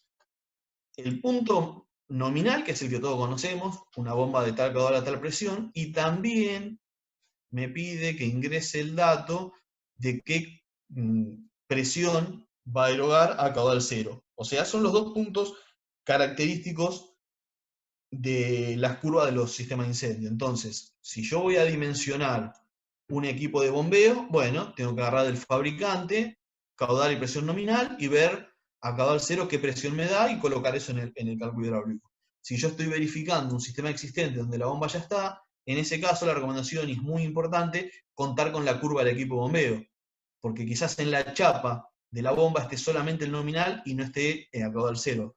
Los equipos homologados o el FM, a partir de hace un par de años atrás, en la chapa de la bomba ya viene también la presión máxima de impulsión, que es la presión a caudal cero.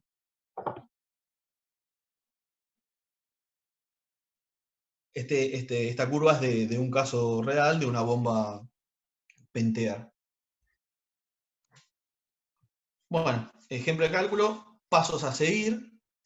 Ingreso de datos de la instalación. En esta parte no me voy a detener mucho porque ya es el uso particular del software, pero en líneas generales, para que ustedes entiendan, es, yo en el programa de software tengo que ingresar los datos para que el software entienda la geometría de la instalación y pueda realizar los cálculos. Entonces, yo que tengo que ingresar diámetros, longitudes, accesorios, las T tienen pérdida de carga, los codos tienen pérdida de carga, y la elevación y los coeficientes de descarga. Esto también se los mencioné. Muy importante la elevación porque yo tengo una pérdida de presión por altura gravimétrica.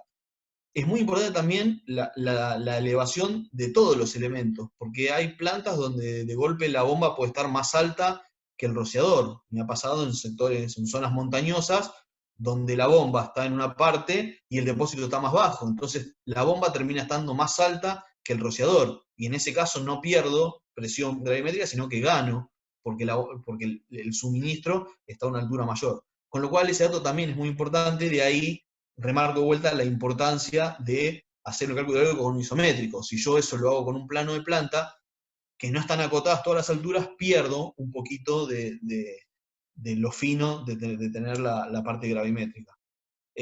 Ingreso de datos del equipo bombeo, ya les mencioné, la mayoría de los software lo que piden, porque es un tema normativo, el caudal nominal, la presión a ese caudal nominal y la presión al caudal cero.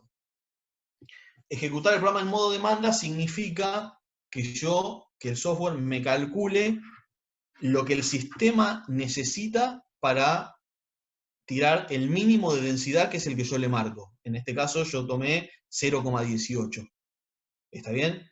En la realidad después, si el equipo bombeo está un poco sobredimensionado, porque no se compra justo, sino que siempre hay un factor de seguridad, ahora yo les voy a marcar que es algo que se llama safety factor, que justamente es eso, es la diferencia entre la presión que el equipo bombeo puede erogar a ese caudal y la presión que me requiere el sistema. Por eso se llama demanda, y no va a ser el caudal real que va a salir, sino el que necesita el sistema.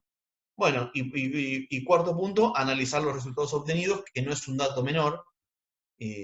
La utilización de estos software puede tener sus complicaciones, pero en definitiva es como cualquier programa, como usar AutoCAD, como usar Word, como usar cualquier programa.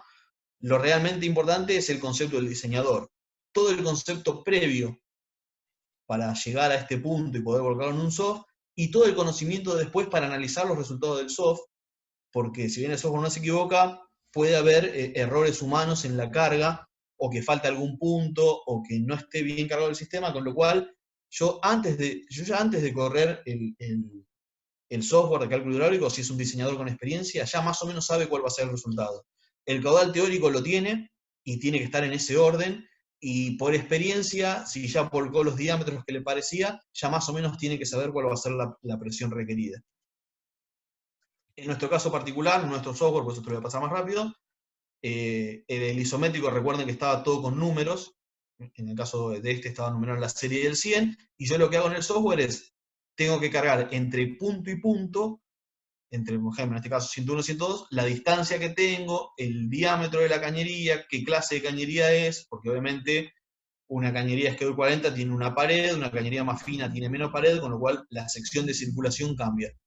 Los accesorios que tengo. Estos son los datos que yo le ingreso al software. Fíjense en otra tabla más abajo, no le marco entre puntos, sino ya de cada punto puntual le marco la altura que tiene, una altura con un plano que defino yo, cuál es el cero, si el cero es la bomba o si el cero es el piso de la sala de bombas, pero todo referenciado a eso. Y en los casos que sea un rociador, le coloco, fíjense, en K, en este caso un rociador de K5,6, y el área de cobertura 105 que habíamos calculado. De esta manera ya el software solo interpreta qué es un rociador y qué son puntos que no son rociadores. Y acá en la parte de abajo le coloco los datos de la bomba. Yo selecciono una bomba de 750 galones por minuto. Recuerda que el caudal teórico que me dio a mí es 700. Las bombas de incendio saltan de 500 galones a 750 y después a 1000, con lo cual yo me tengo que aproximar a la más cercana. Y en principio estimo una bomba de 100 psi y elijo una bomba o observo una curva del fabricante donde me puede dar una presión residual a caudal cero de 111 psi.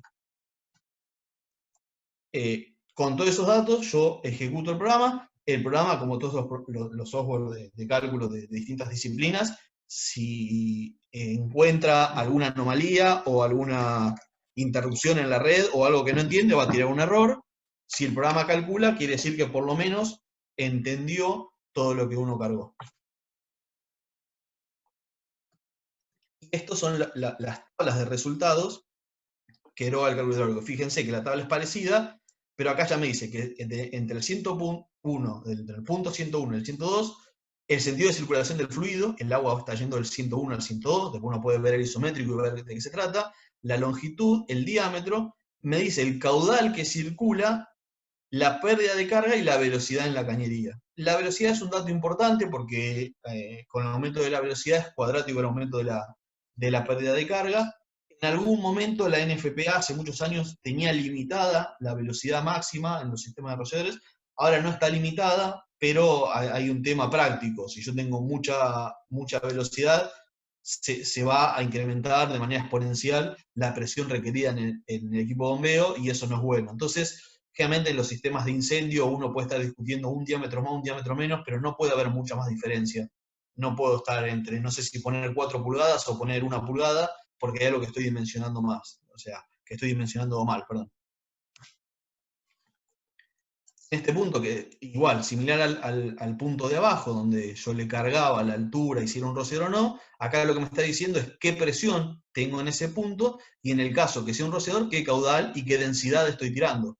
Acá para sacar la densidad se la cuenta al revés, en función al caudal que tiro y al área que yo determiné por rociador, tiro la densidad. Fíjense, acá en este 0,18, esto es lo que yo le digo que cuando un diseñador ya tiene más experiencia empieza a ver estas cosas. En el 0,18, que es la densidad que yo le definía al cálculo, que era la que tenía la mínima del hogar, acá encuentro el rociador más desfavorable. ¿Cómo me doy cuenta que es el más desfavorable? Porque es el que justo tira el 0,18. En ese rociador yo estoy tirando 18,9 galones por minuto y tengo una presión de 11,39 psi. Todo el resto de los rociadores están tirando un excedente de agua que va a hacer que en el cálculo final yo tenga un poquito más del caudal teórico calculado. Fíjense acá abajo, lo mismo los datos del equipo de bombeo, yo no estoy erogando 700 galones, que era lo teórico, sino que ya tengo mi caudal real, que son 718,48 galones por minuto, a una presión requerida de prácticamente 65 psi.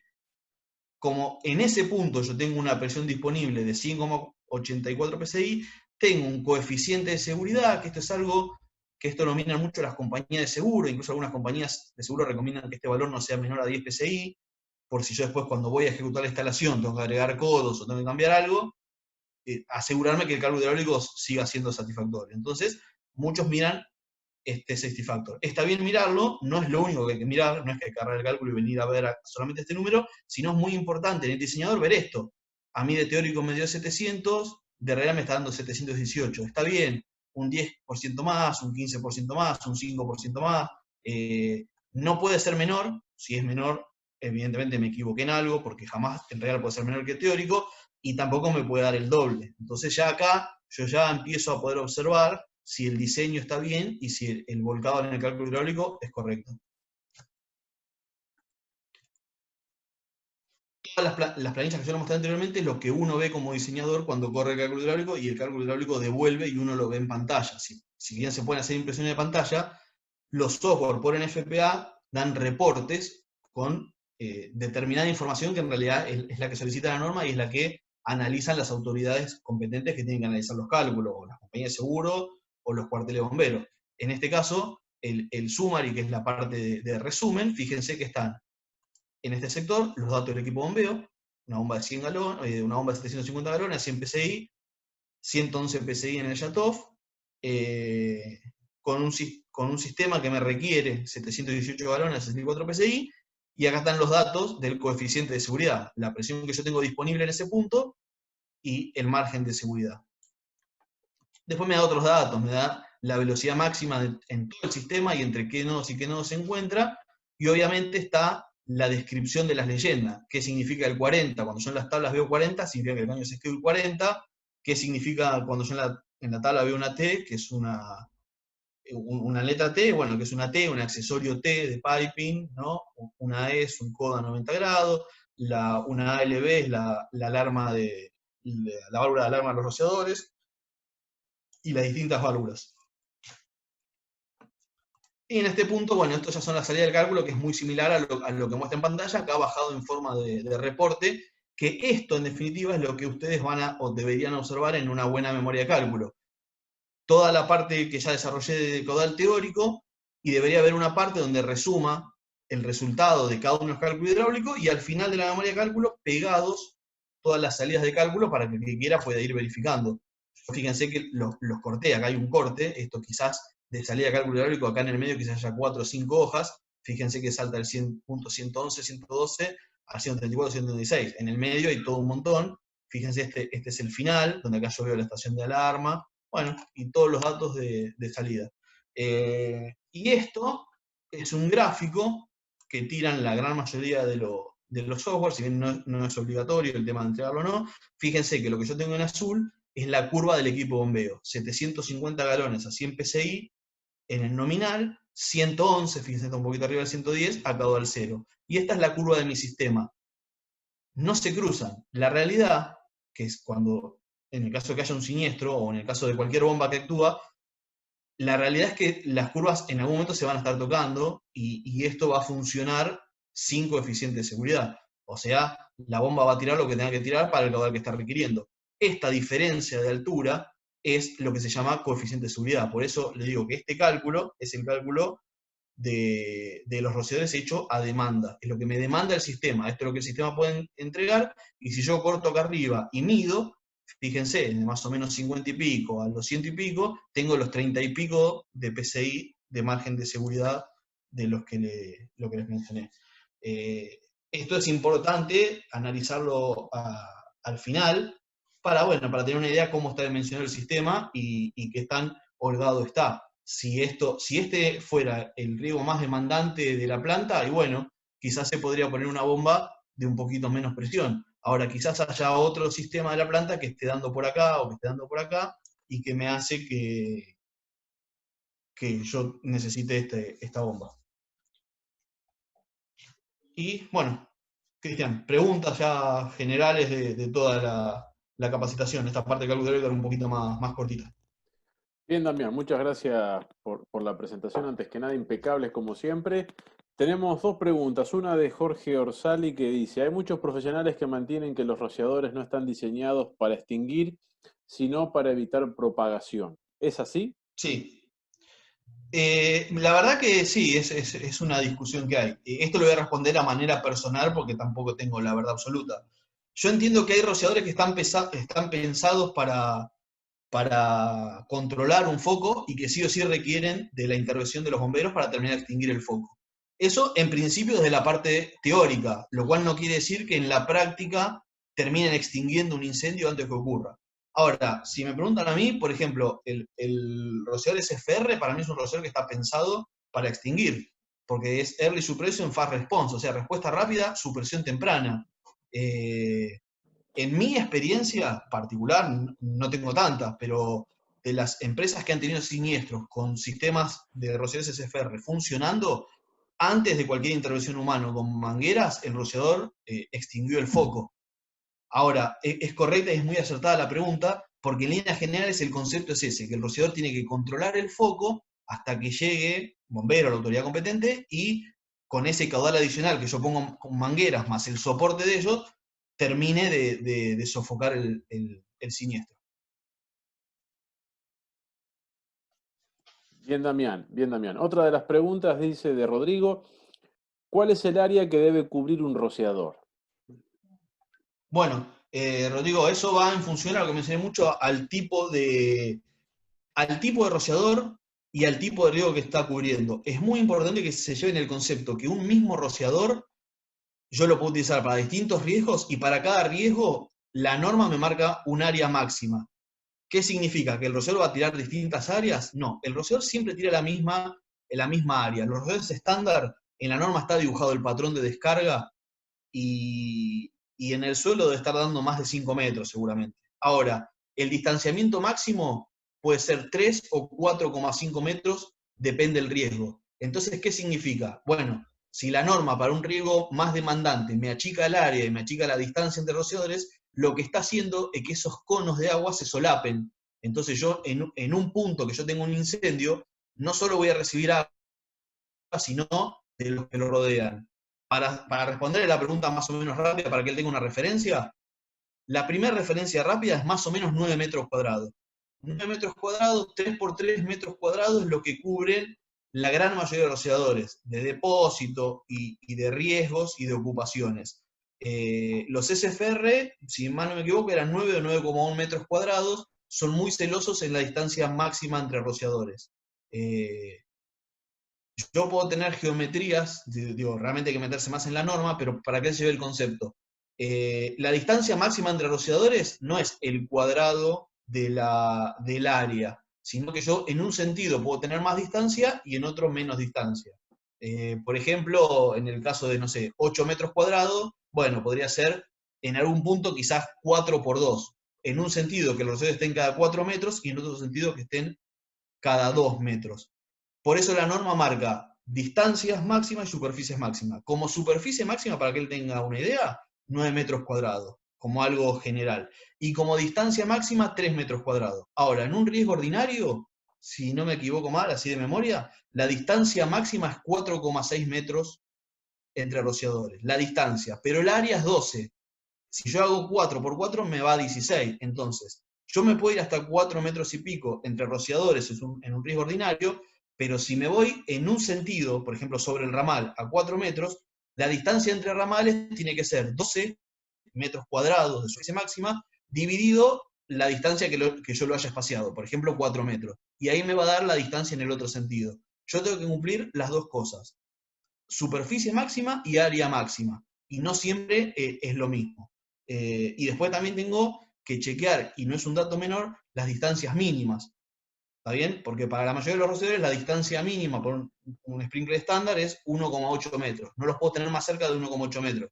Pero ojo con el SFR, la pregunta que creo que me ha hecho también Gonzalo era de lo crítico que son los SFR para dimensionarlos, y ahí tenés otro problema. El SFR te da distancia máxima 3 metros, pero distancia mínima 2,4, con lo cual tenés muy poco para jugar.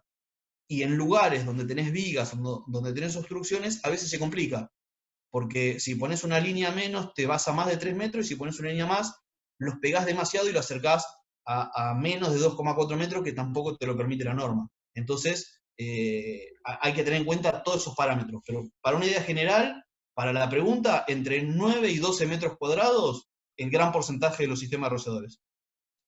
Bien, Damián, excelente. Otra pregunta de Gonzalo dice, cuando estamos diseñando, ¿qué parámetros debemos tomar en cuenta para las columnas de agua o las grandes distancias de cañería si es que tenemos las bombas alejadas?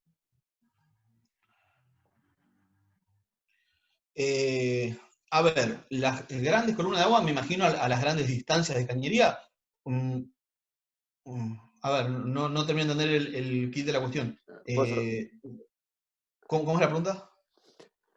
¿qué parámetros debemos tomar en cuenta para las columnas de agua o las grandes distancias de cañería si es que tenemos bombas alejadas? Bueno, uno cuando realiza el cálculo hidráulico, yo por eso marqué que es muy importante que se realice hasta la sala de bombas. Con lo cual yo ahí ya tengo que considerar las grandes distancias. Ahora, si la pregunta va a algo un poco más, ya más puntual, ¿cuál es el problema de tener grandes distancias? Que yo puedo requerir una bomba de una gran presión para llegar al punto más alejado y quizás en un punto muy cercano a la sala de bomba tenga presiones muy elevadas. En ese caso, yo obviamente, ¿qué tengo que hacer? Tengo que agrandar diámetros de cañería. Cuanto más agrando el diámetro de cañería, menos es la pérdida de carga y menos esas grandes distancias se notan, digamos.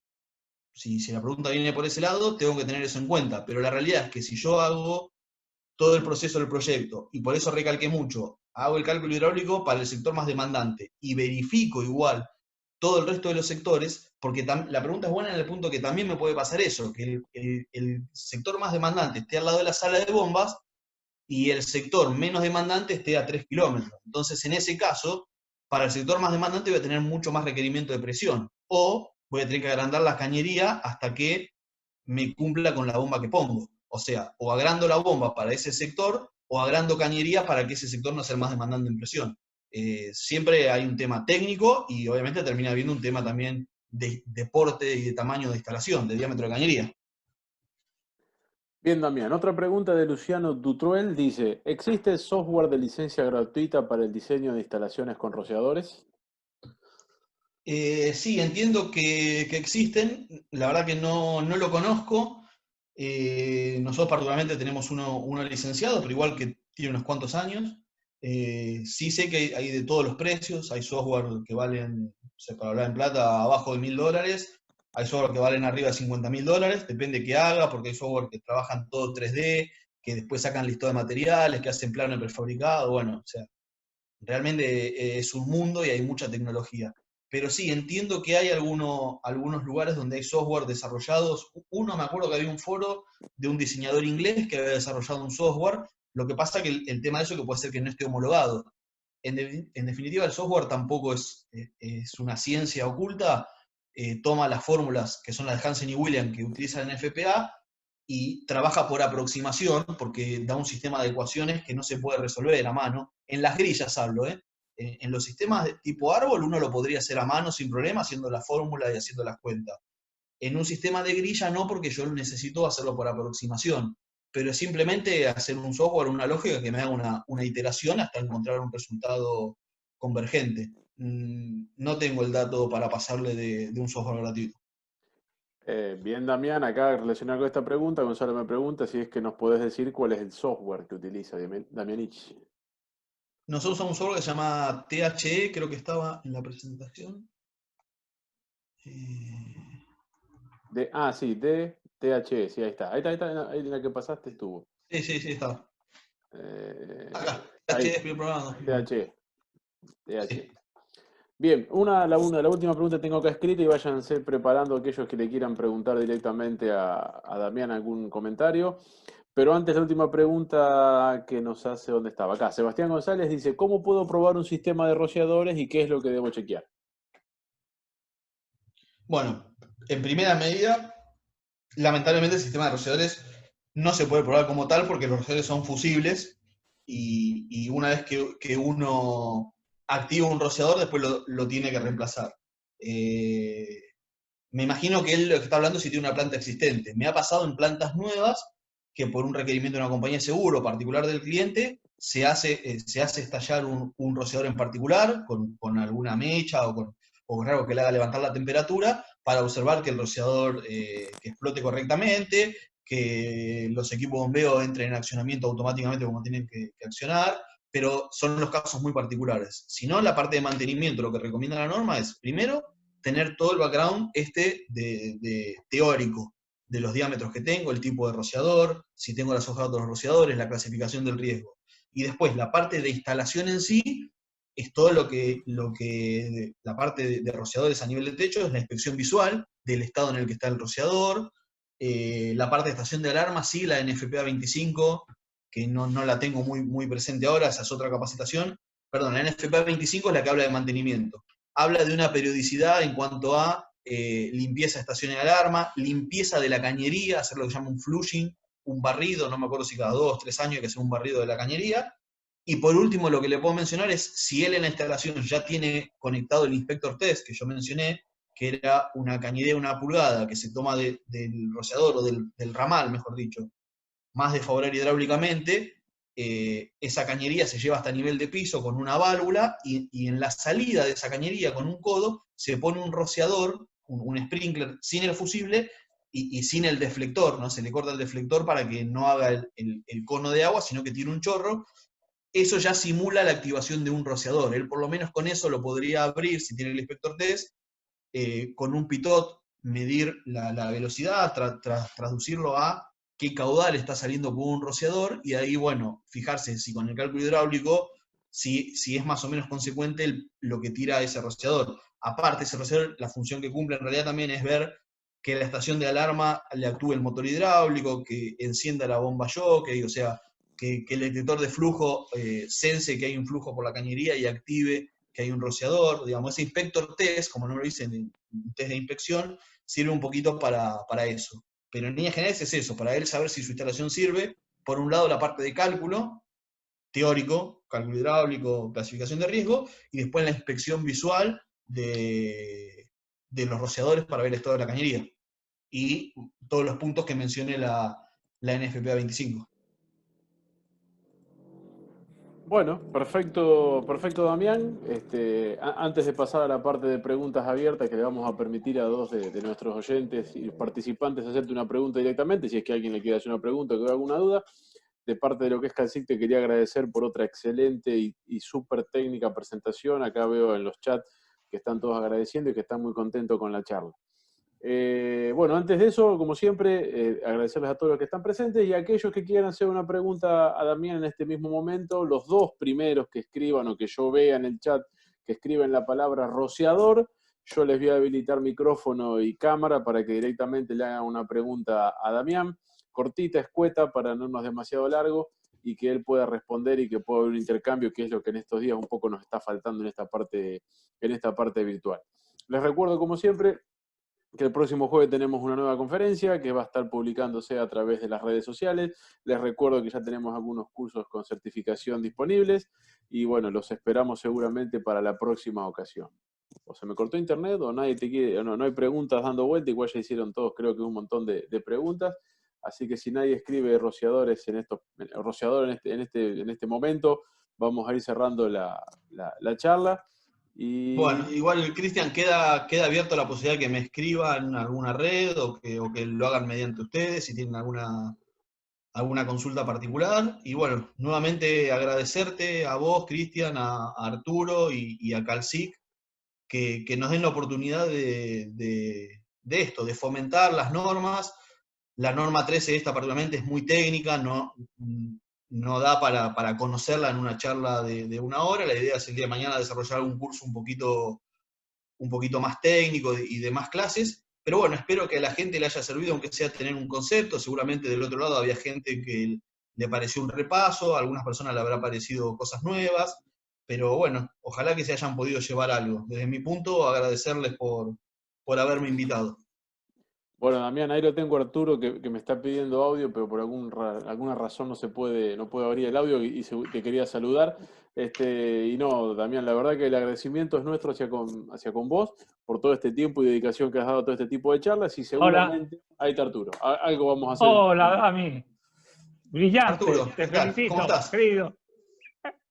Te escuchaba y no podía hablar, pero Bueno, bueno, me alegra muchísimo. Te ha ido muy bien en las 2 ahí conferencias, habilité. he chequeado todo, ha sido excelente, me encantó. Bueno, Arturo, gracias de vuelta por la invitación. Ya saben, cuenten conmigo personal, cuenten con la empresa, todo lo que sea para esto, para compartir el conocimiento, para que la gente me acerque dudas o me acerque comentarios, El tema es muy o todo lo que importante, sirva para que todos sepamos un poquito más y que el tema de incendios siga creciendo, ¿no? Sigamos protegiendo vidas, sí que en señor. definitiva es la función. El tema es muy importante y creo que el próximo paso es largar el curso contigo. Bueno, estoy trabajándolo, vamos Excelente. a ver si lo podemos desarrollar en unas cuantas clases, con alguna evaluación, ya algo un poquito más técnico, de más nivel y de más horas, ¿no? Como para desarrollarlo. Sí, sí, señor. Perfecto. Un abrazo grande. Excelente. Damián, nuevamente muchas gracias y nos vemos en breve. Gracias, Cristian, y bueno, gracias a todos los asistentes. Saludos, ¿eh? Muy Buenas bien. noches. Muy bien, damas y caballeros, a todos los presentes, muchas gracias nuevamente por haber estado. Los esperamos el próximo jueves y estén atentos a nuestras redes sociales, que todas las novedades van a ir por ese lado. Nuevamente, gracias por estar, por dedicar parte de su vida y hacer una inversión de tiempo en nuestro ciclo de conferencias. Nos vemos en la próxima y que sigan bien. Gracias.